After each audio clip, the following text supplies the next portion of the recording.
I'm Matt Gilhooly, and this is The Life Shift, candid conversations about the pivotal moments that change lives forever.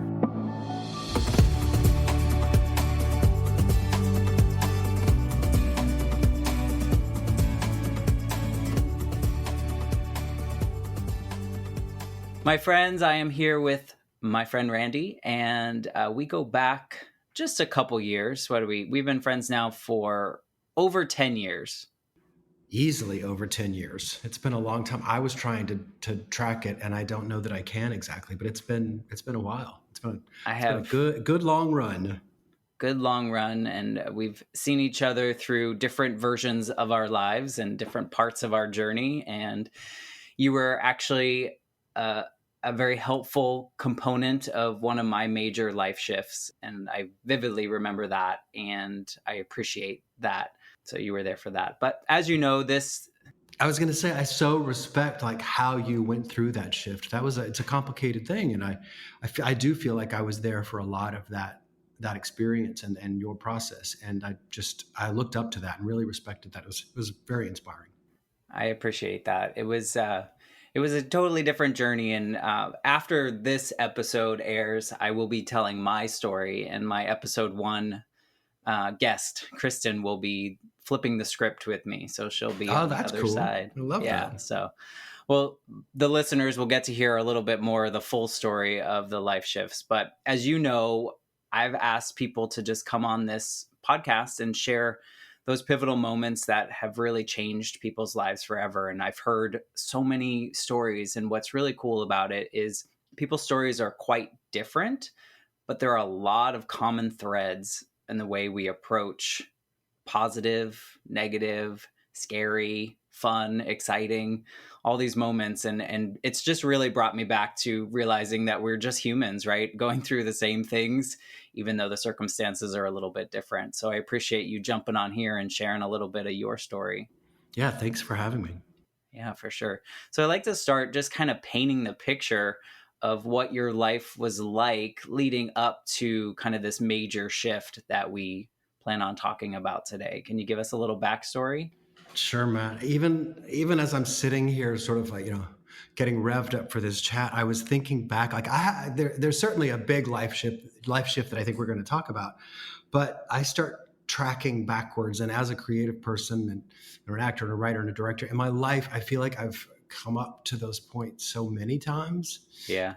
So it's interesting just to sort of, reflect on my life every time I, talk to anybody about my journey and my story. It's just really wild. But, I grew up in a small town in Mississippi, and I was a sort of local child prodigy. And what that means, being a child prodigy in a small town, like I could do something cool that nobody else in town could do. And so you think, I'm going to make it. How small are we talking? Oh, we're less than 20,000, maybe less than 15,000. All right. So that's more impressive than like 20 people.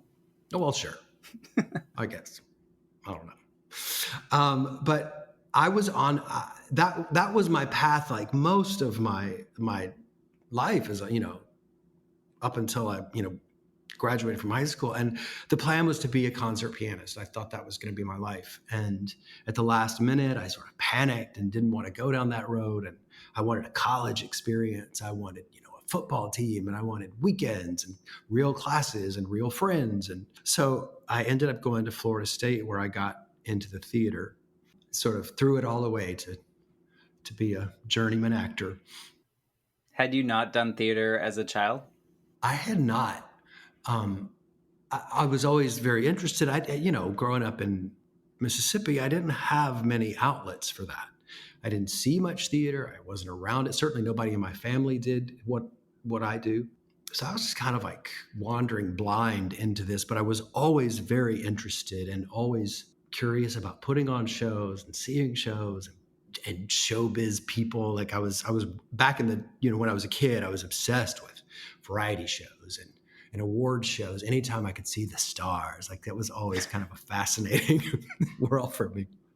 But I got into the theater in college and then set off on that journey. I moved to New York after school and then just kind of made it up as I went along. And I go that far back because I feel that like that's how far I have to swing for this big shift that I just went through. I didn't know a soul when I moved to New York City. I moved in with a friend of a friend of a friend, made friends right away. You know, I certainly didn't know anybody in showbiz, and nobody prepared me for that. I just kind of started making my way, and all I had been taught was that if an opportunity comes up, say yes. Right. And that's what I did, and I did that for better or worse. I did that a lot. But one of my first like big jobs as a kid, as when I first moved to New York, was in an off-Broadway musical called Smoke on the Mountain, where all of the actors have to play like 4 or 5 instruments. And a lot of my friends, people that I was kind of getting to know over the first couple of years that I was in New York, and they said, "Oh my God, you have to be in this show. You play the piano." I was like, "Yeah." So I went and I saw the show, and they were playing every instrument. And like the part that I would eventually play, he was playing the piano, the upright bass, the guitar, the mandolin, and the violin. Oh, is that all? And I was like, well, I can't do that. And they were all just passing off instruments and singing, and it was wild. I was like, yeah, I can't do that. Well, I end up getting an audition for it just by word of mouth. And one of the questions that they asked me in the room was, "Do you play the violin?" And I, flashing back to some moment in college, I said, "Yes." Of course. Immediately, like it's that moment you like want to reach out there and grab that word and shove it back in your mouth. I said yes, and they said great, and I started rehearsal the next Monday. Oh no. So, yeah. Well, I think what happens is like, I think if somebody says, like, "Do you tap dance?" You say yes, and then you go learn how to tap dance. No offense to tap dancers in the world, but I feel like you can pick up a couple of little, flat ball change and, Well, whatever. not me, but most people, yes. I think more than picking up a violin and discovering, wait, you mean there's not marks on here? Yeah. I have to find the note, tune the note myself. But I did it, and I learned to play the violin and the upright bass and the guitar and the mandolin and played the piano. And that was my first sort of like big show in New York, because it was a huge hit back in the 90s. And how long were you in that? I was in that till it closed, and then I ended up doing lots of productions of that show afterwards, directing productions of that show. And again, like this is where the big slingshot happens, like all the way back here for my big life shift, is that all the way back there, I was just saying yes. I was on what somebody just referred to, I saw it on social media today. Somebody said autopilot. And I went into like sort of creative, artistic autopilot, where I went where the opportunities were happening. If something came up, I was like, well, that looks cool. I'll try that. I'll do that. Yes. If I got asked to, whatever it was, directing or music directing or, playing the piano at somebody's wedding, I was just saying, yes.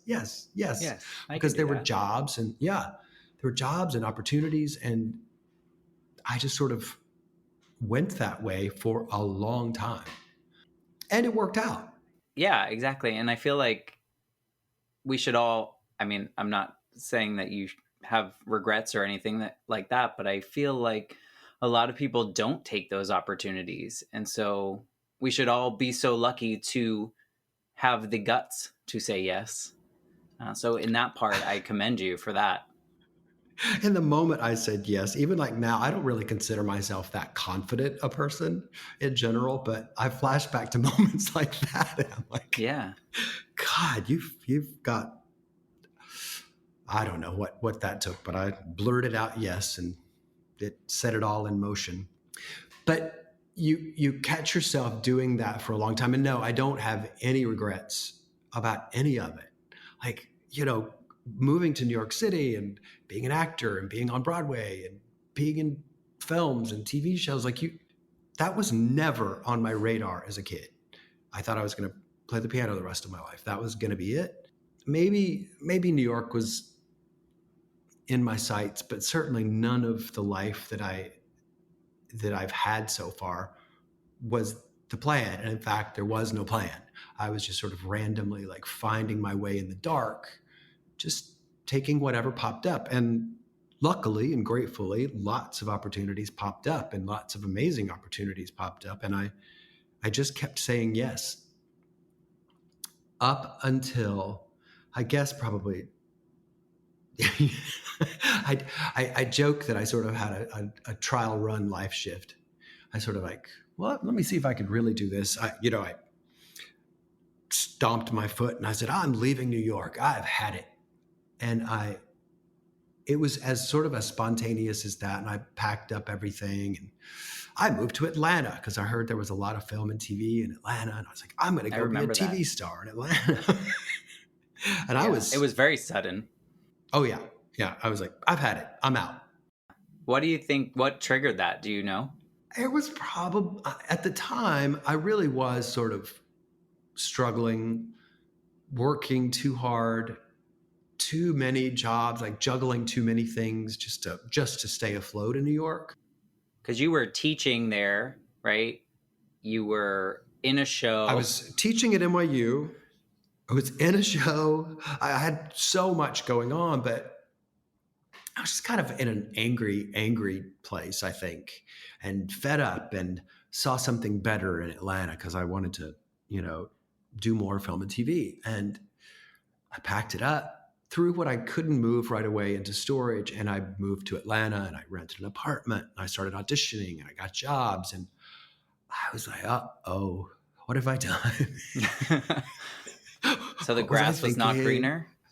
Yeah, it was green, but I had thrown myself into something without really doing the research, without planning ahead, I didn't know what I was getting into. I didn't know anybody in Atlanta. I made friends, and through auditioning and kind of just, doing the thing that actors know how to do, and that everybody knows how to do, but actors are particularly good at self-promotion, kind of putting yourself out there. But I don't know, when I caught myself like auditioning for random regional commercials where, I think I have played every like hillbilly farmer in every hillbilly farmer commercial. And I remember one audition they brought me in, and they have these big boards in front of you when we used to go do this in person. And it said, Goody got it. And I knew I was auditioning for Goody's powder, this like kind of like powdered aspirin thing. That looks like cocaine. Mm-hmm. Yeah. And that's the one. And they said, that's the copy. Just give us 5 of those. And I was like, wait, Goody got it? That's it? Like, and they're like, yeah, just give us 5 of those. You want to make some changes, but you want to give them some choices, but I just kind of went for it and was like, Goody got it. Goody got it. Just 5 ways. And they're like, okay, just 5 more, but just say it. And it was the line was, Goody got it. Goody got it. Goody got it. Goody got it. Goody got it. They're like, great, Randy, that's awesome. Booked it from your 5. Yeah. Yeah. You're like, what so is fulfilling. Yeah. So all of that to say, yes, grateful for the job, but here I was again, like, what am I doing?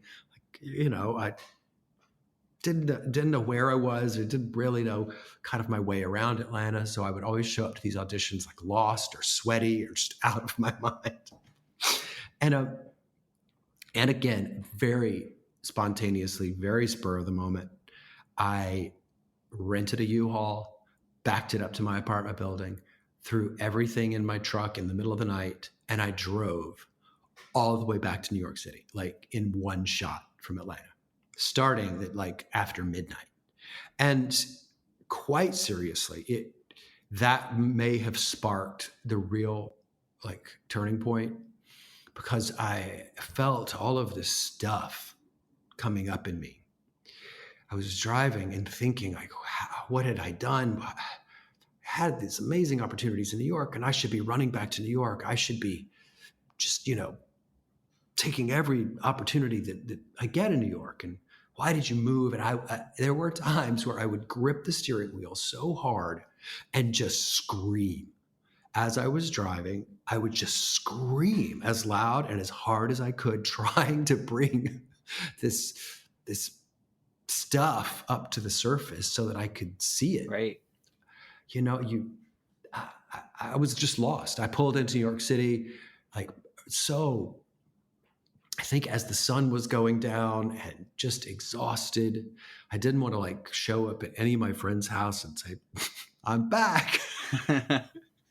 So I kind of parked my truck at the storage place and fell asleep, and then woke up to a guy peeing on the front left tire of the truck. Welcome to New York. I'm home. I am home. Do you think that you had to go to Atlanta, though, for the rest of, where you are now? Do you think Atlanta played that role to kind of keep nudging you in the direction that you are? Probably. Because I feel like knowing you for so long, you're such a creative that something like the example you provided about the goodies powder, something like that is, sure, it's going to pay your bills. It's going to help pay your bills, maybe not pay all your bills, but it's going to help in that, you're going to survive on it. But that's zero fulfillment likely for you, almost to the point of this is a waste of my time. This is a waste of the things that I can be doing right now. So that's why I wonder if that Atlanta trip, did you do anything there that was creatively fulfilling? Certainly not accessing as many of my own personal resources as I could have. Yeah. I went there to be a film and TV actor and a voiceover actor, and just to, I had a TV agent in Atlanta, and I was auditioning all the time and booking a line here and a line there, great. But again, it wasn't that kind of fulfilling work. And I don't like to sound like I'm not grateful for any of the work or any of those opportunities, but I'm trying to sort of paint a picture here where you can be doing amazing things and still have that itch under there. And just even the stuff that's coming to me in the moment with you right now is so, it is shocking to track your life or trace your life, kind of follow those major points. But would I have made a big change at some point without Atlanta? Probably. I was sort of on my way anyway, and discovering, as we all have, that, in the world today, we don't have to be in New York City to do this. We don't have to be in LA or Chicago or, the sort of centers. But you did probably when you first moved to New York. You had to be there. There were no options. I worked out of town and, doing regional theater and summer stock and things like that. But you had to be in New York to be an actor, especially if you wanted, to be a Broadway actor. Right. And a writer and a director. You had to that was where it all kind of spun out from. But as I started to kind of discover that these days we can be just about anywhere to do, if you want to be a creative person in theater, TV, and film, you can be pretty much anywhere and get it done. Even in-person auditions are sort of a thing of the past. That's feels like a relic now. I did one not too long ago, and I was like, what are we doing? Can't I just sit at home and do this on my computer? Yeah, that move to Atlanta, I don't know. It was a very bizarre choice and a very bizarre move. And I made some good friends that I'm still in contact with. And there were, some sort of nuggets that came out of that experience, but mostly I just flew back to New York to do what I think really set off the big move. Yeah. Which is I was just saying yes to everything. I was like, I'm never gonna, never gonna do anything like that again, and I'm gonna just get everything out of New York that I ever wanted to get out of it. Right. But it felt random, and it felt very what is that expression? Catch can. I'm like digging up old fashioned phrases today. So vintage of you. Yeah, very strange. Are you still friends with the guy that was peeing on your U-Haul? No, I did not get his name. But he marked my truck, and forever The rest grateful. is history. Yeah. Yeah. So when you got back to New York after Atlanta, like, you jumped back into what you were doing, or were you more selective? I was less selective, I think. I jumped back into teaching right away. Happy that they were willing to take me back. I think everybody knew that I would be back. Right. But there's So they also just kept it open for you. Yeah, they kept it all open. They're like, we'll just wait. There he is. He's back. But in New York, like, you could be gone I think I was gone for about 9 months. I got back, and you run into people and you expect them to throw their arms out. Oh my God, you're back. Where have you been? And they're like, it's like you saw them yesterday. Like, nobody even noticed that I had been gone. But yeah, I jumped back into all of the things I had been doing previously, but it turned out to be like probably the busiest concentrated amount of time that I lived and worked in New York. Was that after Atlanta, I came back just fully loaded, ready to, if I'm going to do this, I'm going to do this. I really do this. And I did. Like, lots of great things came up, and jumped right back on the pony. And What year did you go back to Atlanta? I mean, back to New York, sorry. Must have been like 2005, 6, 7, somewhere in there, because yeah, that's right. No, now I'm getting things out of order. Was when I painted your kitchen after you moved back from Atlanta? Yes. Yeah, during the hurricane. And Beyonce was pregnant. My kitchen was blue. And we had a hurricane. And so we were trapped in my apartment, and you painted my kitchen. Yep. Wow. It was That was when I pretty much just moved back to New York. So okay, so that was after Atlanta. Yeah. And I started auditioning again, got a new agent, got a new haircut, like did the whole thing, and got a lot of amazing jobs, like had a blast, And once again, that like nagging, what are you doing, kept coming up. Right. And this time I could not silence it. I had to really take a deep, deep dive, and spend lots of time looking inward, to either sort of get rid of that voice. I find a way to sort of like silence it, or let it say its thing, and then we could move on, or listen and make a change. Because Atlanta was kind of just a Band-Aid of the first time, right? You were that was like, I got to try something, but I'm not going to think about it. This time you did a little introspection. Exactly. And when I finally made the decision to leave the city, I think the other kind of big difference here is that when I left New York to move to Atlanta, I said, I'm leaving New York. Right. That's it. See, angry. It was so dramatic. Like, it was just dramatic and empty. When I left this last time, I wasn't like, turning my back on New York and I'm never coming back, slam the door.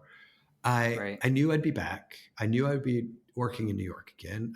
All of my friends are in New York, my, lifelong closest friends. And that little run up to leaving, I had to, those moments like where I don't know, it felt like breaking up with New York in some way. And I had to have that conversation with everybody and kind of get myself out of New York. And what happened is that I didn't know where I was going. And that was probably the best thing that could happen. I just knew you gotta move out of your apartment, let go of all the things that you know, all of your routines. You gotta shake it up. And I have a very good friend who said, we're gonna be out of the country. Take my house. And she has a house in upstate New York. And so I went up there, stayed in this house for a month, all by myself in the woods, drank wine, built fires, worked in the yard, just whatever I could do. I wrote and thought some more, drank some more, built some more fires, and spent 30 days with myself, coming to a short list of cities that I found interesting and, why I found them interesting and just kind of my feelings about what I wanted to explore next. And came here to Memphis, which is where I am now, and spent another month, about 30 days, with my sister. She's lived here for a while. And I said, can I just camp out at your house? And from there, I can go visit all these other cities. And I went to visit Austin and out back to LA and up to Portland and back to Atlanta one more time. I went to Nashville just to kind of check out all the different, options. But every time I came back to Memphis, I had a blast. I started looking forward to coming back to Memphis. And finally, I think I was preparing to go maybe back to Austin to give it another try. And I remember telling my sister, I said, what am I doing? I think this is it. I think I live in Memphis now. Yeah. And she's like, yeah, we pretty much knew you were going to say that. And that's how I ended up specifically here in Memphis. But that leap from Halloween 3 years ago to right now, and the life that I look at and the life that I see that that's sprung up around me here, a huge shift. Yeah, it's a completely different life. Do you feel like there was a moment in that New York journey, the most recent one, that was like a definitive thing that was like, you need to start thinking about this and get out? Yeah, something comes to mind right away, and it's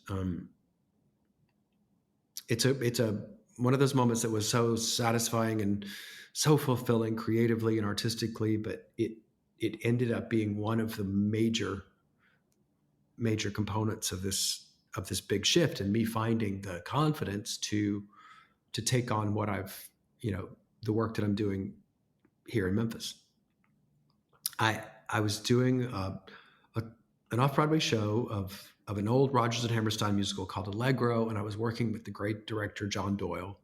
And that experience was so challenging, but it was also so fulfilling. And I was doing the kind of work, and John would always say, he does things that he thinks are worthwhile. Is it worth it? Is it worth my time? Is it worth my heart? Is it worth my soul? And he puts all of that into the work, which is clear if you look back to, he's sort of known for, actors who play instruments. And so all of his shows, he did the Sweeney Todd, where everybody played instruments, where Patti LuPone played the tuba. He did Company, and everybody played instruments. So that was, he's sort of known for that. However, he has a huge career, outside of actor-musician shows. He directed The Color Purple on Broadway. That experience was the kind of work and the kind of inside-out artistic experience that I wanted to have for myself, and I wanted to give other people. And I had not been as selective in seeking out projects, working on whatever I was writing. I was going where the work was. If somebody needed, whatever the need was, I was filling it. But I started being lots choosier about the work I was doing. and really stopping and listening before I, jumped in and just, autopilot said yes. But that John Doyle experience, in and of itself, was a very significant sort of kick in the pants. Yeah. Did you feel that that experience was something you wanted to replicate? And that's kind of why you were like, I don't know if I can do that here in New York, and I want to see if I can do that elsewhere? That's interesting. Not so much replicate, but Right. John directs with so much confidence. Mm-hmm. He's so incredibly smart and directs with so much confidence. And I saw something there, and I was like, this, like, I wish, I want that life. I want to be that creative. And his rehearsal process is wild. He tries things and tries again and rewrites and rewrites. And that's what I saw. And I wanted that experience. I would have a much easier time doing what I'm doing in New York, I think. Really? Obviously, yeah, moving to the Mid-South to start a theater company where there are already a sort of thriving community theater scene here. But throwing myself here to start a professional theater company, it's tough. Sure, there are lots of sort of pop-up theater companies in New York all the time, and people are starting to. There's somebody talking about their theater company on another podcast right now, I'm sure. But Well, tell us a little bit about it. we, again, like, it's one of those things that I put a lot of thought and research and time and heart and soul into, because I wasn't gonna just wander into it. I spent a lot of time here in the area, reaching out, getting to know the people here, the theater community here, the film and TV community here, and then community leaders and people connected to the arts, not just in Memphis, but in the Mid-South, down into Mississippi and Arkansas, and over to Nashville. And in this whole area, there is this, I think I said, this thriving theater community, a big community theater. Really? Yeah. World here in this area where people, it's life or death. So I saw a gorgeous production of Hello Dolly at Theater Memphis, which is essentially a community theater here in Memphis. But it was gorgeous and as professional a show as you can imagine. So the idea of like showing up and say, hey guys, I'm here from New York City and I'm starting a theater company. I've seen that movie before. Yeah. Yeah. So you wanted to get in as a community member versus a stranger from New York. Yeah, I thought it might be wise to, make friends before I started selling any tickets.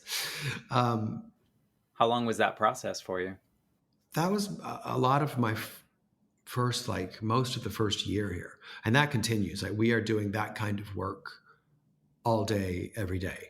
And certainly within the last, during the pandemic, we had ample opportunity to, just cold call and email and just reach out to people and get to know people in the area in the last couple of years. But that's daily. And I think, especially, well, in any business, networking and reaching out and constantly making those contacts, it's a muscle and you got to build it. Yeah. Is that part fulfilling for you? Even the question makes me anxious, because I one of my sort of things that I'm constantly dealing with, and a lot of people are always surprised when they hear this, is that I have tremendous anxiety. And when the idea of like, oh my God, we got this meeting with this really amazing person, because I'm real brave behind my keyboard. I can fire off an email to anybody. But when we actually make contact and then I have to have the conversation, and oh my God, it's so painful to think about. Like, on the front side of it, it's terrifying. But once it's done, you're like, oh, that wasn't so bad. Can't wait to do it again. I guess the reason I asked that is because you spent so much time creating the purpose and understanding what you wanted to put out there. You're more protective of it. And by sharing it, you might have, I just assuming, more pride in it than, say, your Goodies powder commercial that you did back in Atlanta, And so I wonder if that part is fulfilling, sharing that purpose. Yeah, there is a big part of it that is pride, and that I am proud of what I'm doing now. And I've bragged to so many people lately that I'm actually really happy. Like every project I'm working on makes me happy. And the company has about a dozen projects spinning right now. And I personally am looking at a calendar where I have 4 shows coming up that I'm going to direct. So, and they all make me happy. I said yes to everything because it made me happy. And I, it's hard work. And there are days where you're like, oh my gosh, like, whew, how are we going to keep, I'm juggling chainsaws over here. How do we, how do I keep from cutting my arm off? But yeah, I enjoy all that part of it. What do you feel that the purpose is of, like, or what did you put together for your company's purpose? Like, why are you there? Why do you exist?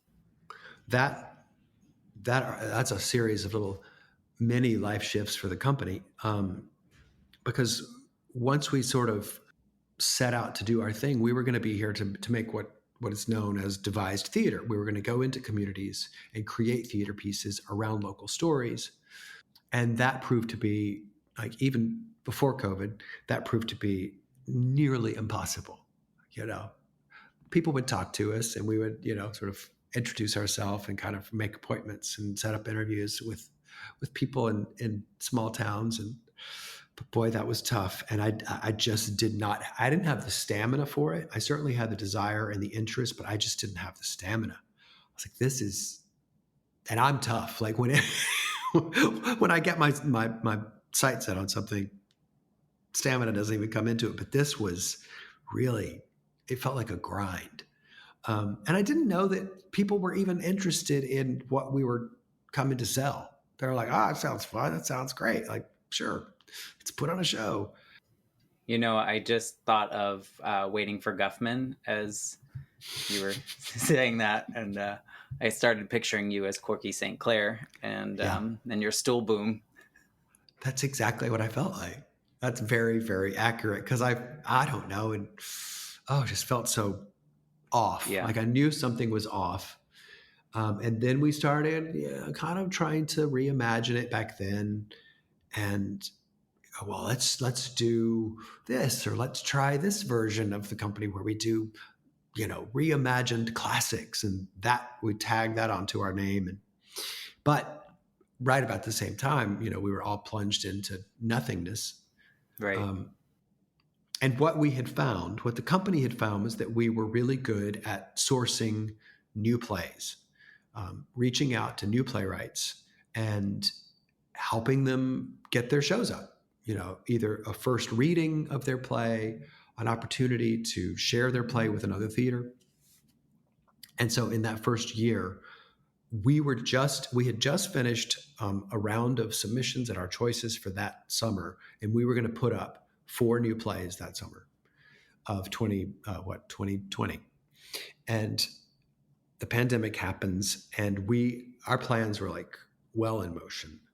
But as we all got more comfortable with Zoom, we took those readings online. We got really good at facilitating these readings and working with playwrights and reading new scripts online. So again, we had to shift and figure out, we thought we were doing this. Now we thought we were doing this. It was there. Like we were so close. Right. Yeah. And we had to take all of that work online. But what that led to, happily, is that we found our strength and we found what people wanted.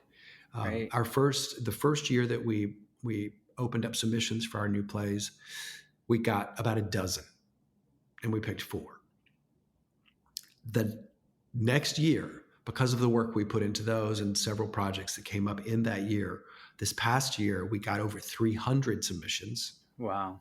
For new plays. We picked 4, and then we made a list of 12, and we've been working through all of those scripts and doing them usually online. We've had several readings now that we can do that in person again. But we found an opportunity to start reaching out and connecting all of these Southern playwrights and playwrights specifically in this area, and giving them a chance to see professional actors read their work for the first time, and started doing in-house private Zoom readings of new works. And so that has led to a more focused mission for us, and that is that we facilitate the development of new works for theater, film, and TV.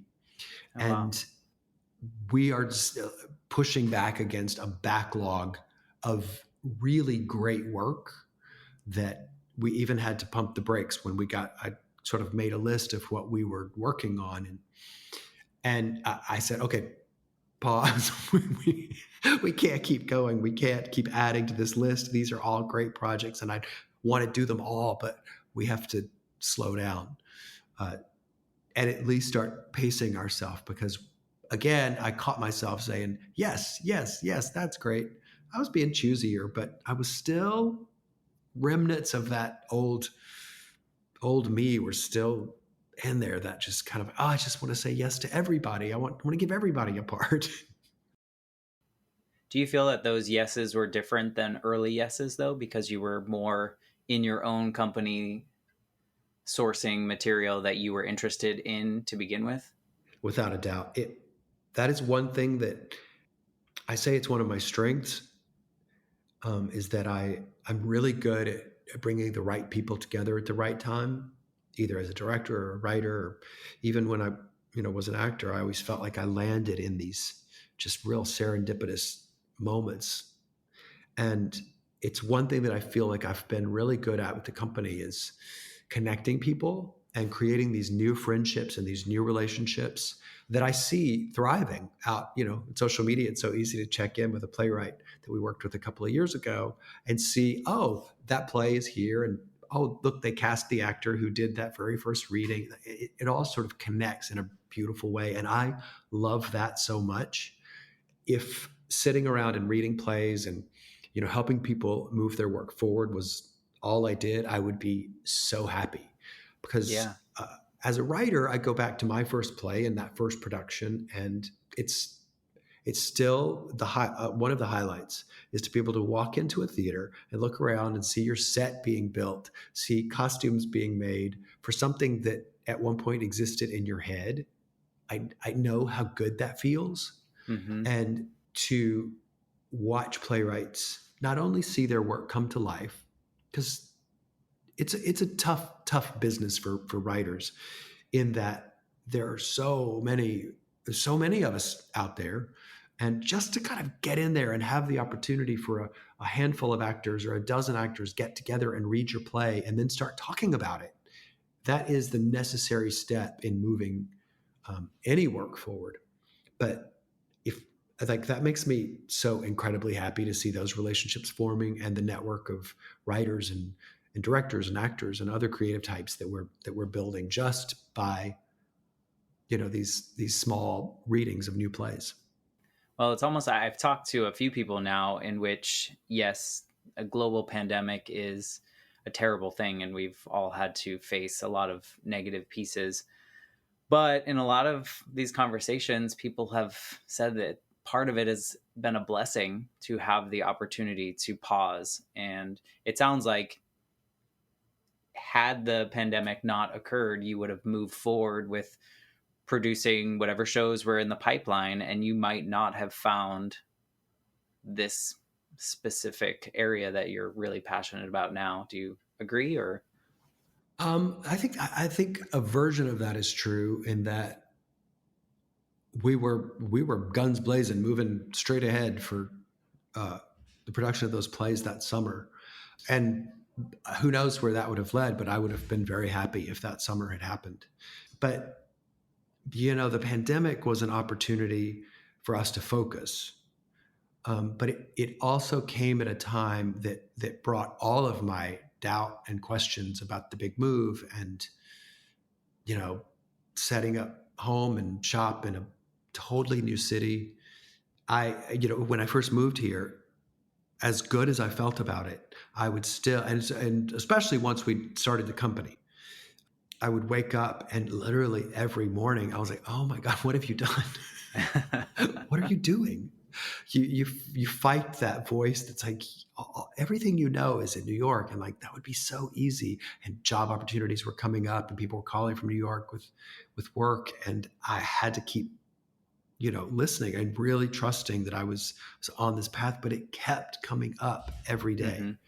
That, what are you doing? Are you crazy? And I'd get up, make some coffee, and then sit down and start working on the company and start working on making work, not only for myself, but for everybody else. And the pandemic really just amplified those voices. You are crazy. Like, you've made a huge mistake. If you couldn't do it before the pandemic, you're certainly not going to do it now that we can't do theater at all. So I don't know. Maybe time will tell. Like, you can look way back and see what this time was for everybody. But it certainly has been. It's been interesting for creative types. Yeah, I mean, I bet those voices, you were able to calm those voices maybe a little bit more because of those 30 days in upstate New York and the time that you were able to spend with yourself to kind of really make this decision with some basis and not just, I want to get out of New York. Yeah, that was a critical time, I think, because there was so much noise in my head when I left New York. Yeah.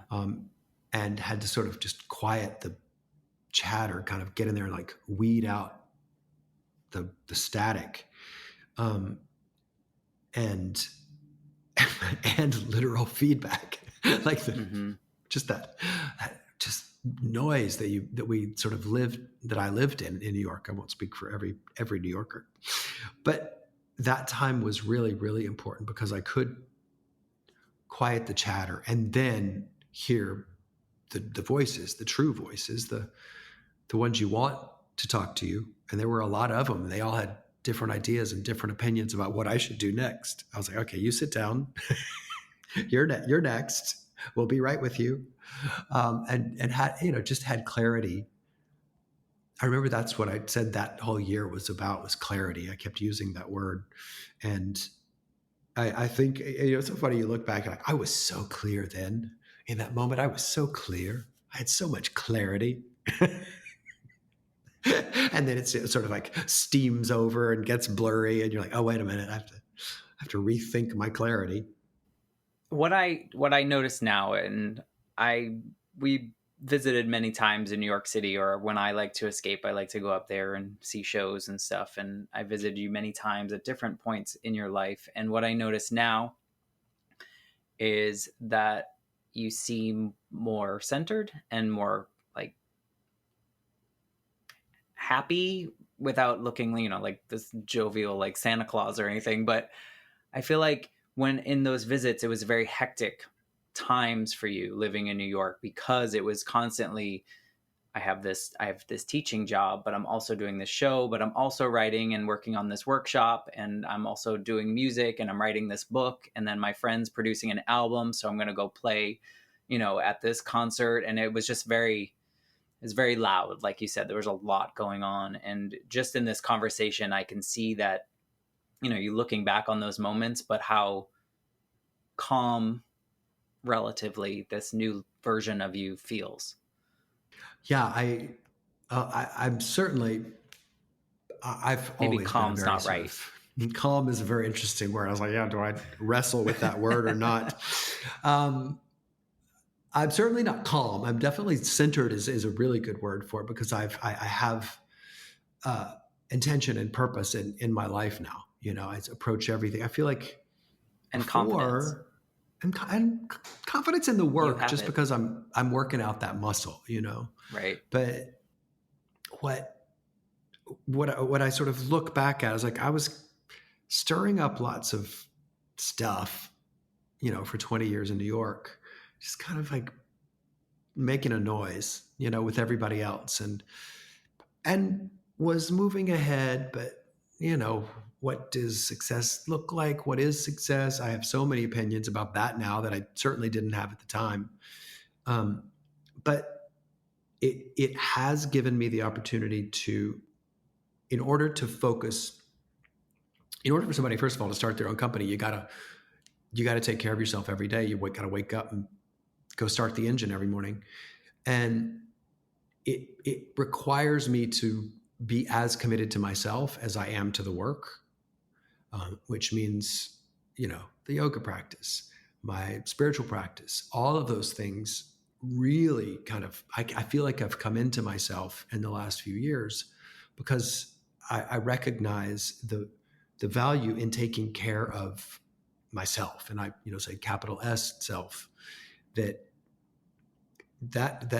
that's the only way to sort of like pursue the kind of work that I'm doing now, is if I believe with all my heart that I'm making the right causes in the world, and Mm-hmm. and doing the kind of work that turns me on, and the kind of work that I think is worthwhile, and reimagining work that, yeah, that sounds interesting to me, but what if, in order to kind of shift things more to something that I would, that means something to me. And if not, then that's somebody else's story to tell. But I feel like that's been the real benefit of it, is just trusting myself and trusting my intention, finding a purpose. Right. I loved my life in New York. I loved New York. You know, there was never doubt. Like, once I was there, I was like, I'm not going to go anywhere else. Where am I going to go? This is great. I loved it until the day I didn't, and I knew I had to make that big change. But sort of like jumping off a high dive into the pitch black, I really didn't know what was next. And it just required, all of that soul searching, and continued to sort of like hook into a practice where I can continue to look at myself and look at my work and how those two things line up every day. Yeah. That's I think maintenance. it's awesome. Yeah. Yeah. I mean, I think it's awesome. And honestly, and I don't know if you might not agree because we never agree on anything, but I think that all the things that you went through, and the jumping to Atlanta and finding out that wasn't for you, and going back to New York and going through the grind, you had to do all those things to get to where you are now, to get to that centered version of yourself. You couldn't have skipped any of those. Mm-mm. Mm-mm. That primal scream, drive back to New York in the middle of the night, those outbursts shook something loose. I wouldn't wish that experience or that moment on anybody, but because it came from a place like a just an old, like, years and years of routine, and just kind of these knots of saying yes to things that you didn't believe in. And I am in no way, I'm not bashing any of the work I did, but I was just, just saying yes. I was on autopilot and just finding my way through it and having a great time doing it. So I don't, I don't regret any of it, except that you're right. Like, everything that happened was a necessary step towards making this big push. Right. That I guess on paper doesn't sound that dramatic, but the nuance between, living your life and living the life that looks like, to everybody else, they're like, what are you, crazy? Like, you're actually like doing it. Like, you moved to New York and you're like working all the time. And I was like, yeah, it looks great.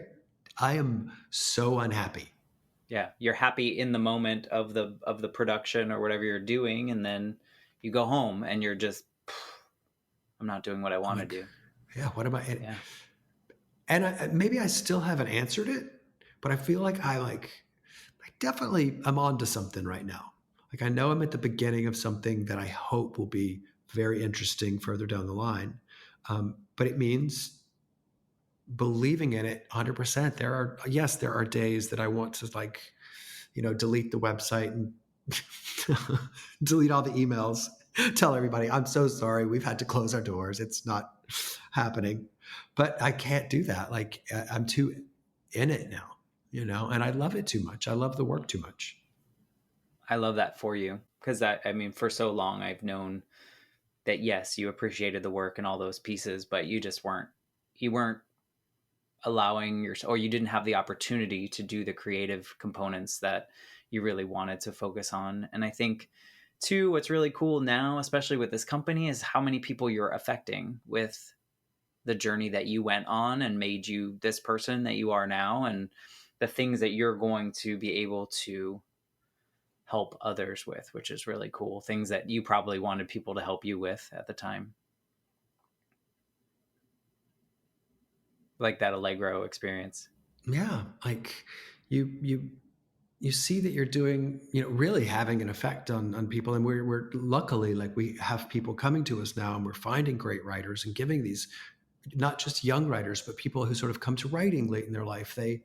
They're like, hey, I saw your website and can I send you my play? And we give them a chance to do the thing they want to do, and like work with, a community of people that I've been a part of for 20 plus years now. Yeah, it is 100% fulfilling, and to kind of just be in the earliest stages of the company. We're just now starting to do work live and in person, just because we've been incredibly cautious, and I hope that continues. And so we're just about to announce a full slate of public stage readings, kind of back to where we were, when the pandemic began. But we're a baby company. We're going to keep listening to the feedback and listening to the voices and listening to ourselves, and really looking at the work and going towards what we want to do, more than what we should do, or what we should do that. That's a hot topic right now. We should do that play. Well, I am happy to see you in this version of yourself, because you definitely feel like, or it feels like, you're in the right spot and you're doing the right things and you're leading with what you really feel is your purpose, which is super cool to watch. And I appreciate you sharing your story with everyone, because I think a lot of creatives it'll resonate with a lot of creative people that kind of do what other people tell them to do, because that's what's next and that's what they're supposed to do, like saying yes, right? Yeah. But eventually there's hope that you will find your purpose and be able to pursue that. So thank you for sharing that. Yeah, you're so welcome. And I have to say, like, you start connecting to a network of friends and folks who are also in that same place, like people kind of reaching out, and you start to connect. And I've really been so motivated and inspired by your journey, and that we're sitting here having this conversation on your podcast. It's now been out for weeks. I'm like, it's crazy. Like, this guy did not exist. I'm just telling you that this person would not be putting himself out there like you are now. And I just think that's a beautiful thing too, that we come around to something that like, just makes us happy. And that might be it. Like, that might be what it's all about. Like, just land on the things that make us happy. Can we be done with awards and prizes for artistic endeavors, and just, let's just do what makes us happy. Like, is it good? I don't know. I had fun doing it. Yep. About the experience, the lived experience. Thank you for sharing yours. I appreciate you, my friend. Hopefully we'll reconnect in person after this pandemic's all over. That would be great. And you're so welcome. This was so fun talking, and you've stirred up lots of memories and lots of things to sit and think about now. Well, you're most welcome for that. I hope they're all good ones that you can learn from. I appreciate you, my friend. We'll speak to you soon. Yes, thank you.